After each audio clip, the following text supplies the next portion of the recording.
I'm Ken Moody. This is Ken Moody Hunting TV. We've got a fun show for you today featuring a Cape buffalo hunt from 1995, a whitetail hunt, and a red stag hunt here at Clark Range Hunting Lodge. Stay tuned. We'll be right back with all of that after these messages.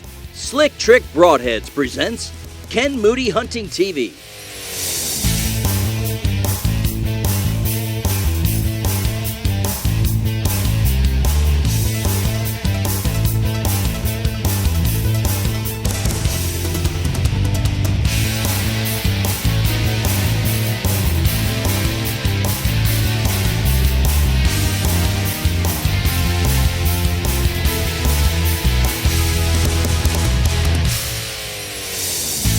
Ken Moody Hunting TV is brought to you by Slick Trick Broadheads, Elite Archery, North Fork Technologies, True Fire Releases, Vapor Trail Archery, Gunner's Taxidermy, Fauna and Flora Custom House Brokerage, and Ken and Paul's Family Steakhouse. Today we're going back in time. That's right, we're going all the way back to 1995, and you're going to see me go on my first Cape buffalo hunt with a bow and arrow. Now in 1994, I went to Africa and opened up a safari company, and a year later, I was able to go out on my first Cape buffalo hunt for myself with a bow and arrow, and I have to tell you, it was big time exciting. Let's have a look.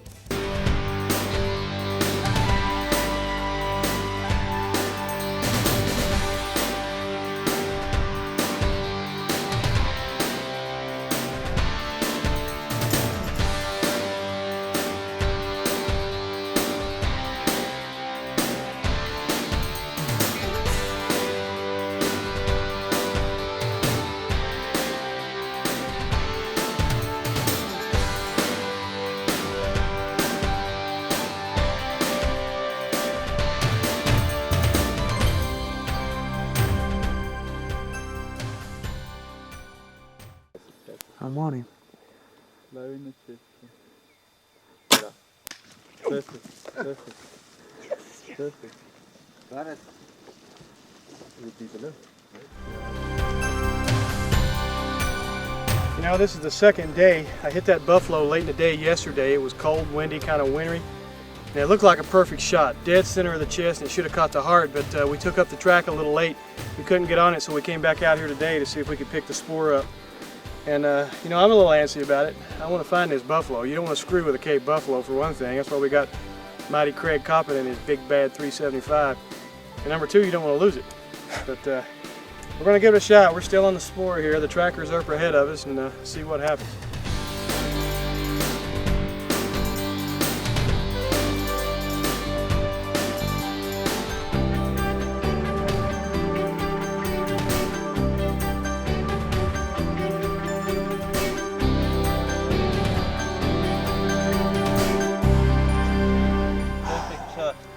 Perfect shot right in the center of the chest. You know, I don't like taking those kind of shots, but Craig says, hey, 10 inches up, take him dead center of the chest. And it got so late last night that we gave up the track, because after all, this is Africa's Black Death, and it's not something you want to mess with, but good God, here it is, man. I can't believe it. I cannot believe it. Well, I have to tell you, we stalked up on those buffalo. It was a windy, windy day. We stalked up on them as they were coming into a water hole, and I was able to take out, not the biggest bull in the herd, but a nice representative of the Cape buffalo, all the way back in 1995, and I think you can see that I have matured just a bit in all these years thereafter. But what a lot of fun. You know, bow hunting Cape buffalo is exciting. You have to move in, you have to get close, you have to place that arrow, you know, right there in the pocket. And I have to say that I did learn a big lesson. I would never again on a Cape buffalo hunt take a frontal shot on a Cape buffalo, nor would I ever allow a client to do so. I mean, that buffalo was there at about 42 yards, you know. Back in the day, I could really shoot a bow, and I thought this is going to be an easy shot. And I made the shot. The arrow penetrated up to the cresting. I got 20 inches plus of arrow into the chest, cut through the heart of that buffalo. But we tracked that thing all that evening, and then most of the next day before we found it.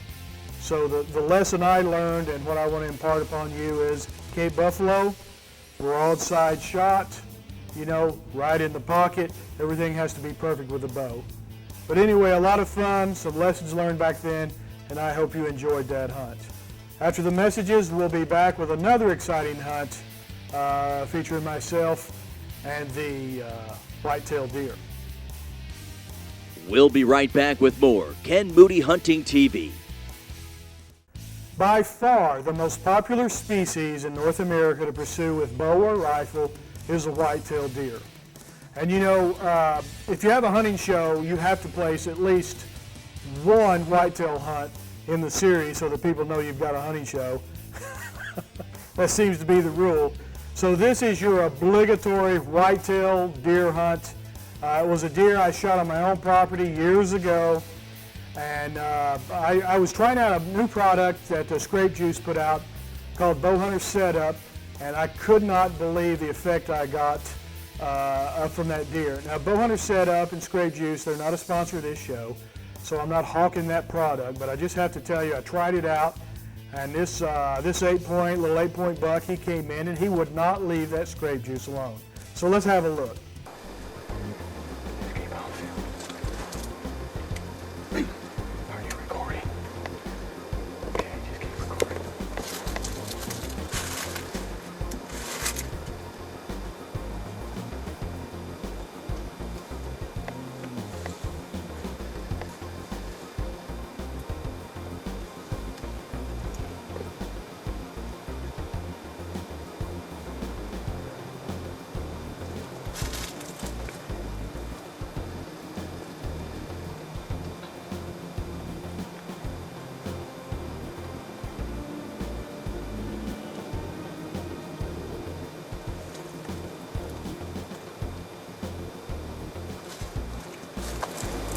He's tearing up that spot where I sprayed that Bowhunter Setup. I sprayed a bunch of it on the ground right there. Just keep filming.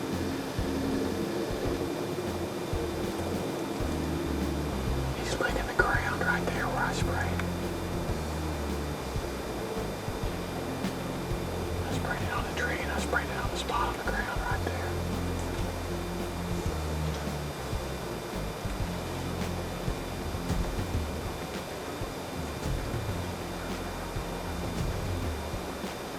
Man, he likes that stuff. Look at him lick.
Yes. We've been sitting in this little ground blind since about, I don't know. I brought my ace cameraman Cindy over here and we've been sitting here all morning. This is a ground blind on my property, but we've got whitetail in here, come in here from time to time. And we've been seeing this little 8-point buck running around in here, and I got some of that Bowhunter Setup. And I'll take you and show you where I sprayed it. I sprayed it in a little puddle out there and I put some on the trees, and that deer was just lapping it up. And he was standing there, and we filmed him, and I kept waiting for the shot, you know, and because the wind's perfect. It's blowing directly this way. downhill. So we were in a crosswind from him, and he wasn't going to wind us, and he came from that side. But anyway, I waited and I waited, and I thought he'd give me that shot, and he must have caught a whiff of something, but he turned and looked directly into the blind. So I didn't have any much choice but to take him at that quartering on. Blew right through him. He leapt up in the air and he ran not 20 steps. As a matter of fact, he's out on the 2-track. He fell right on the 2-track that leads down to this ground blind. So we're gonna go over there and recover him. He's a good looking 8-point, just a perfect little mainframe 8-point, good buck, and it's approaching the end of season anyway. So you know, why not? He stayed here for the longest time, so I just let the camera keep on running, you know, because you don't get good whitetail footage like that every day. And we just let the camera run, and he just kept on lapping it up. And like I said earlier, the wind, something made him turn directly and look at that blind.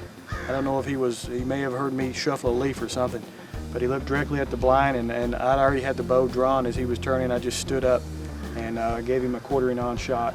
And now we're going to walk up here and show you exactly where he went. Okay, you saw that shot, caught him perfect. Drove all the way through the deer, and right up there he is, just off the 2-track. He didn't go 20 yards from where he was hit. He piled up right there. All right. It's a beautiful little 8-point, mainframe 8-point buck. Pretty deer. Like I said, he came in to that little ground blind down there. He's been seen in here a few times. I took him quartering on, and this looks like he was hit with a 10-gauge slug. Look, he's got a real unique brow tine on the right side, a typical brow tine here. He's just a pretty, beautiful little 8-point buck. Very happy with it, very happy. You want to talk about a lot of fun. I mean, I was sitting there in the ground blind. It was deer season. It was the middle of the rut, bow hunting on my own property. And went out and set in this old ground blind, this old ad hoc ground blind we had built with logs and roofing tin and all that. And about 30 yards away, I placed that bow under setup, and that buck came down off the mountain, came into that area, and just started lapping up and sniffing and licking those leaves right there on that bow under setup like you couldn't believe. I mean, I think you noticed from the tape he was there. Of course, we've edited it some, but he was there like 15 minutes before he turned, and he finally gave me a good shot. And then when I drew my bow, of course, he caught me, and he locked right in on that ground blind. But fortunately, I was able to take the shot because I was camouflaged. I was in the shadows, and I was able to take the shot and park that deer 20 yards from where he was hit. But a fun hunt. After the break, we'll be back with our last hunt for the show. We've got more action coming up. Stay tuned. Ken Moody Hunting TV. We'll be right back. This last hunt features a species that not a lot of guys take because they are expensive. Now, we do offer red stag hunting here at Clark Range Hunting Lodge. Red stag is basically a European elk. They're a European animal. They've been subsequently transplanted into New Zealand, Australia, and other places, and here in the United States as well. Fun animal. The red stag we hunt are more of a Scottish stag variety. They're a little smaller in body size, a little smaller in antler size than their New Zealand cousins. But a lot of fun to hunt, great table fare, and I was excited to take this one. So let's have a look.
Did you see all those red deer? Can you believe it? Oh man. We came in here to set up. Actually, we were going to try to take an exotic sheep today. Take a ram of some kind. And all these European red deer and fallow deer came into the ground blind. We've got a little bait station set up here. And they all came in, and it's windy, and the wind's blowing around, and they're all acting easy. And man, that red stag bull was out there, and he was out there, and I kept thinking, no, let's not take this big bull. Let's wait on the ram. Let's wait on the ram. And the longer he stood out there, the more he tempted me. And finally, I got a good broadside. I did what I do best and sent a nice, beautiful 90-grain pill right through him. Isn't he a beaut? 1, 2, 3, 4, 5, 6. 1, 2, 3, 4, 5, 6. A nice 6x6. Looks a lot like a Scottish red stag. He's starting to develop crowns up here on top. He would have been a real monster in about 2 years, but unfortunately, he crossed my path today. These deer are originally from Europe. Again, they're European red deer. We've got a huge herd of them here. And we take about 4 or 5 bulls a year out of the herd. And it is early spring. They're getting ready to drop their racks. So I thought, man, take him now or wait till next year. And he just gave me the shot. These are beautiful, beautiful animals. They make excellent table fare, and I can't wait to get him back and turn him into some red deer burger. Now that was a lot of fun, I'll have to say. I mean, right in the pocket, put that nice stag down. He ran out there and collapsed in sight, and I was really excited to get him. You know, we were hunting on my own property here, Clark Range Hunting Lodge, and I was game for anything that came in that day. But this whole herd of stags and hinds came in, you know, and we were hunting over a bait station, so they got in there and started eating around and hanging around, and finally that big boy gave me a nice close broadside shot. And you know, initially I really didn't want to take a red stag because they're expensive. They're expensive on me as well, you know, but he just stood there and he stood there, and finally the old finger got to itching, and I had to let fly with the broadhead. But anyway, that was a lot of fun. Good hunt, and we ate on that red stag for a few months and provided some nice table fare for myself and my family. Very happy to take him. But that's it for our show today. I hope you enjoyed it. I hope you stay tuned next week as this whole show continues to roll. But again, until next week, remember, if you're not having fun, you're not doing it right.